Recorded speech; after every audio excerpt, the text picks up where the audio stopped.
Assalamualaikum warahmatullahi wabarakatuh. Selamat pagi, siang, malam. Kapanpun kalian menonton video ini, pada pertemuan kali ini kita akan membahas tentang DHCP ya.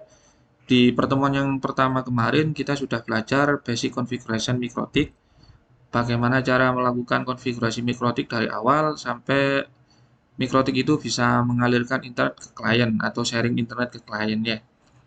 Nah, di pertemuan kali ini kita akan coba berkenalan dengan DHCP. Ya, DHCP itu apa? Dilansir dari Wikipedia, DHCP itu kalau dalam bahasa Indonesia protokol konfigurasi host dinamik. Dalam bahasa Inggris, DHCP itu adalah kepanjangan dari Dynamic Host Configuration Protocol. Protokol ini adalah protokol yang berbasis arsitektur klien atau server yang dipakai untuk memudahkan pengalokasian alamat IP dalam suatu jaringan. Ya, sebuah jaringan lokal yang tidak menggunakan DHCP harus memberikan alamat IP kepada semua komputer secara manual. Ya, kemudian jika adanya DHCP dipasang di jaringan lokal, dalam hal ini nanti router mikrotik, maka semua komputer yang tersambung di jaringan akan mendapatkan alamat IP secara otomatis dari server DHCP. Selain IP address yang dibagikan, banyak parameter jaringan yang dapat diberikan oleh DHCP server seperti default gateway dan DNS server. Jadi itu penjelasan DHCP secara umum ya. Mungkin dengan membaca ini kita sudah paham fungsi dan tujuan adanya DHCP itu apa. Kembali lagi ke topologi. Kalau melihat topologi ini, nanti mikrotik ini pada ether satunya atau pada port satunya kita akan menghubungkan ke modem seperti kemarin. Namun di modem ini atau di sumber internet ini diasumsikan atau diharapkan sudah tersetting DHCP server. Ya, itu syarat utama ya untuk bisa kita melakukan request atau melakukan konfigurasi DHCP klien di mikrotik kita. Jadi syaratnya di modem ini itu dia harus aktif DHCP servernya. Sehingga apabila mikrotik kita minta DHCP klien atau minta IP address ke server internet, maka data IP seperti IP address, DNS, gateway itu akan secara otomatis dikirimkan dan diletakkan di mikrotik kita. Seperti yang dijelaskan di sini ya. Kita tidak usah lagi melakukan konfigurasi IP address secara manual ya. Nah, kita tidak usah melakukan konfigurasi IP address secara manual, tapi dengan adanya DHCP ini kita bisa mendapatkan alamat IP secara otomatis dari server DHCP. Selain IP address, kita juga bisa mendapatkan default gateway sekaligus DNS servernya. Iya kan? Kalau misalkan di pertemuan yang kemarin itu kita manual ya. Jadi untuk bisa mikrotik ini bisa melakukan internet atau bisa terkoneksi ke internet, kita harus mengkonfigurasi IP di ether satunya yang satu segmen dengan modem ya atau sumber internet. Kemudian kita juga harus memberikan DNS-nya. Setelah itu kita juga harus melakukan routing ke internet. Ya, tahapan-tahapan yang ada di pertemuan satu. Jadi diharapkan di pertemuan kali ini kita bisa mengkonfigurasi mikrotik itu dengan instan ya, dengan adanya fitur DHCP client. Syaratnya cuma satu, di bagian modemnya atau sumber internetnya apapun itu, bisa router, bisa modem, dia harus mengaktifkan yang namanya DHCP server sehingga kita bisa request menggunakan fitur DHCP client di mikrotik. Oke, seperti itu ya penjelasannya. Semoga bisa dimengerti. Sekarang kita akan praktekkan. Saya akan membuka Winbox-nya.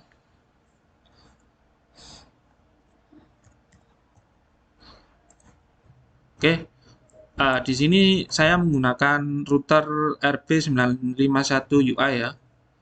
Untuk prakteknya, DHCP ini di seri-seri sebelum ini juga sudah ada ya. Untuk mikrotik versinya versi 64.8. Di router di bawah ini itu DHCP sudah ada, jadi jangan khawatir. Karena ini mikrotik baru di reset ya.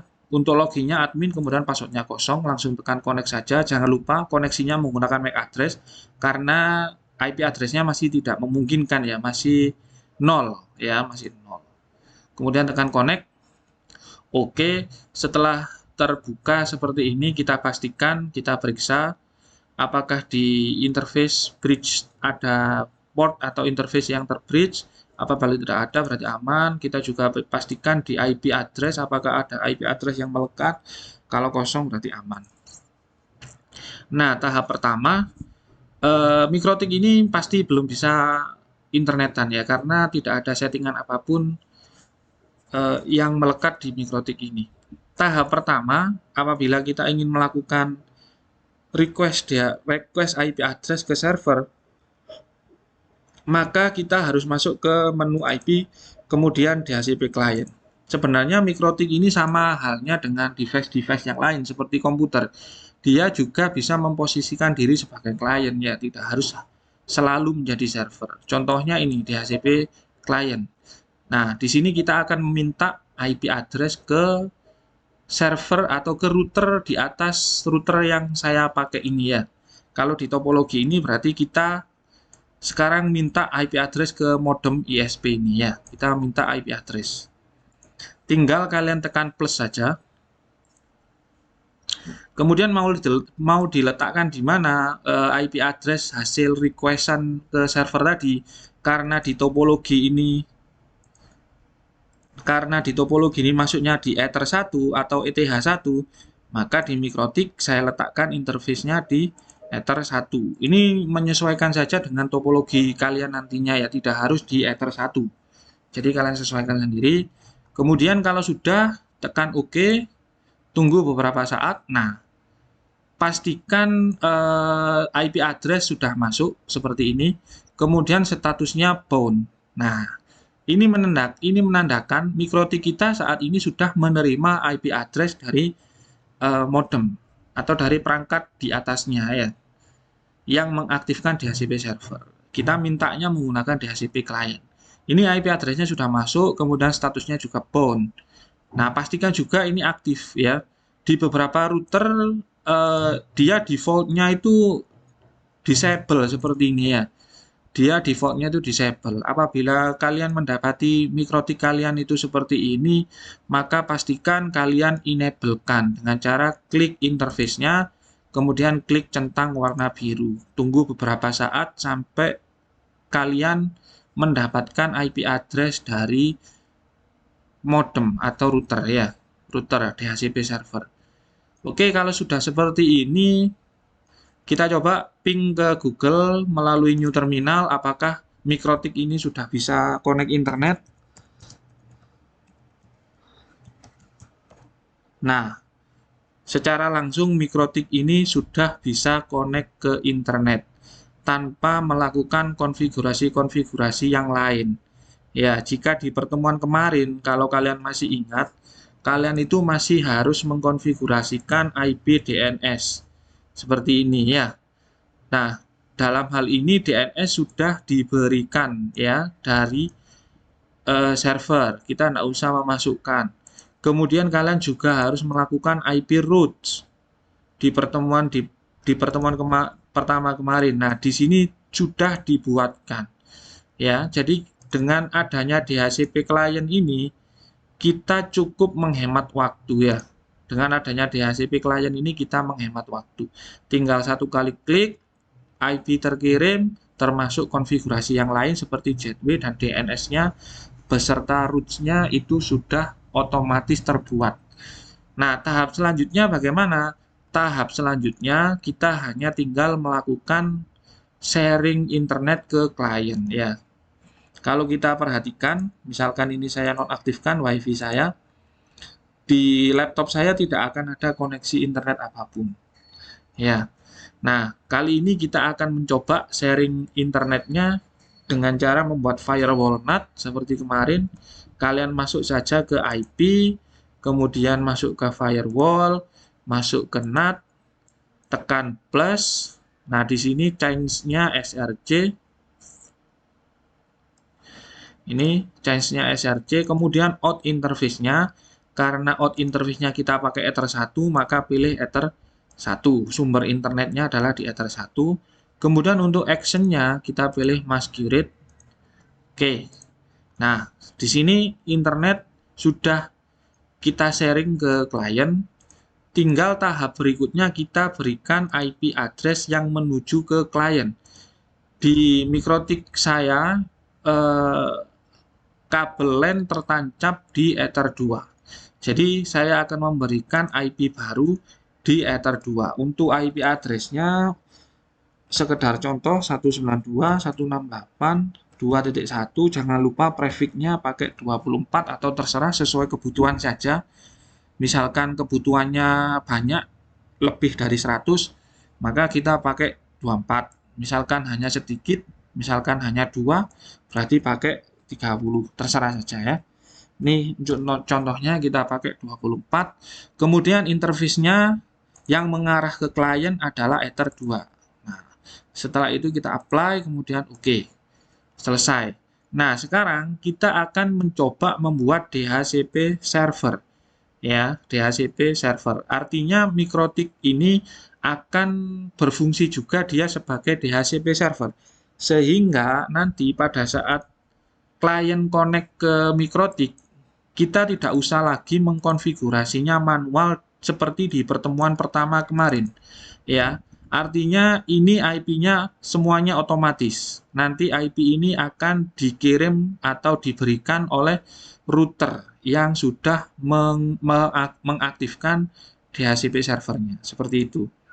Maka dari itu, supaya tidak mengkonfigurasi manual, kita harus mengaktifkan atau mengkonfigurasi DHCP server di Mikrotik. Caranya bagaimana? Tinggal kalian masuk ke IP, kemudian pilih menu DHCP server. Di sini ada DHCP setup. Ya, klik tombol DHCP setup, di mana kalian mau mengaktifkan DHCP servernya ke Ether 2. Ya, karena saat ini kita hanya mempunyai klien yang terhubung di Ether 2. Seandainya nanti kalian ingin mengaktifkan di WLAN, maka pilih WLAN ya, atau Wi-Fi-nya. Untuk saat ini contohnya di Ether 2. Kemudian kita tekan next. Ini adalah IP network yang ada di Ether 2. Kemudian ini gateway untuk apa namanya Ether 2. Kemudian kita tekan next. Nah, di sini adalah range IP berapa yang akan diberikan ke klien. Di sini tertulis 192.168.2.2 sampai dengan 192.168.2.254 karena kita menggunakan prefix 24 ya. Seandainya kalian mau membatasi atau ingin memulai berapa IP address yang ingin diberikan ke klien, kalian bisa men-settingnya di sini ya. Misalkan IP yang ingin dibagikan ke klien secara otomatis itu mulai 2.10 seperti ini. Nah, maka kita boleh menulisnya atau merubahnya seperti ini. Jadi nanti mulai dari IP 2.2 sampai 2.9 itu tidak dibagikan ke klien. Misalkan kebutuhannya untuk server, misalkan ya. Misalkan kita mulai saja dari 2.4 seperti ini. Jadi kita menyimpan dua buah IP, yaitu 192.168.2.2, yang kedua 2.3.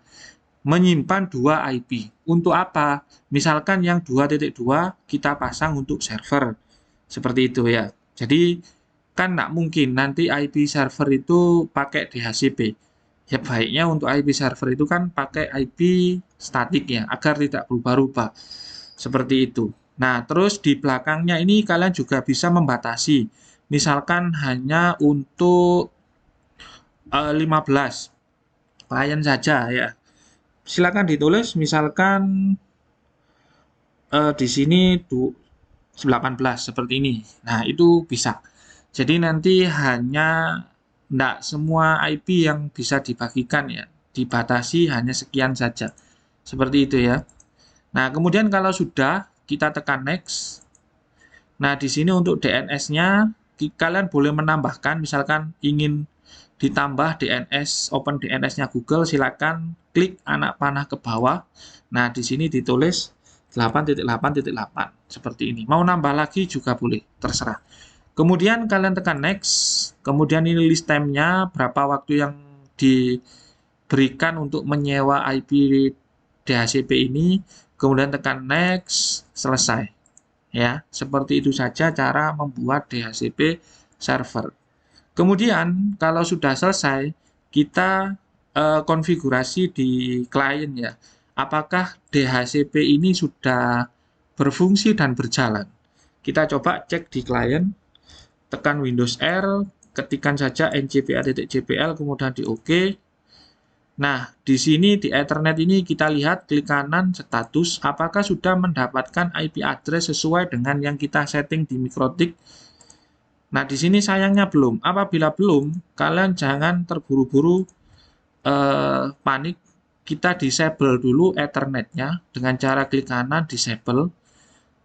Setelah mati atau setelah terdisable, klik kanan kembali, kemudian pilih enable. Seperti ini. Tunggu beberapa saat, kemudian kita periksa. Klik kanan status, kemudian tekan details. Nah, di sini sudah masuk IP baru sesuai dengan yang kita konfigurasi di MikroTik ya. IP-nya sudah masuk, gateway-nya sudah masuk, kemudian DNS-nya juga sudah masuk sesuai dengan yang kita setting di MikroTik. Nah, sekarang kita coba apakah komputer kita sudah bisa internetan. Masuk ke Google Chrome, kita masuk ke Google coba. Nah, kemudian kita coba speed test. Nah, seperti ini ya. Jadi, seperti itu untuk DHCP client dan DHCP server. Materinya cukup mudah dipahami, hanya tinggal kalian praktekkan. Dengan adanya teknik DHCP client dan DHCP server ini semakin memudahkan kita ya. Kita melakukan konfigurasi MikroTiknya jauh lebih cepat ya, tidak seperti yang kemarin. Seperti itu untuk penjelasan DHCP client dan DHCP server. Semoga bisa dipahami. Saya akhiri. Wassalamualaikum warahmatullahi wabarakatuh.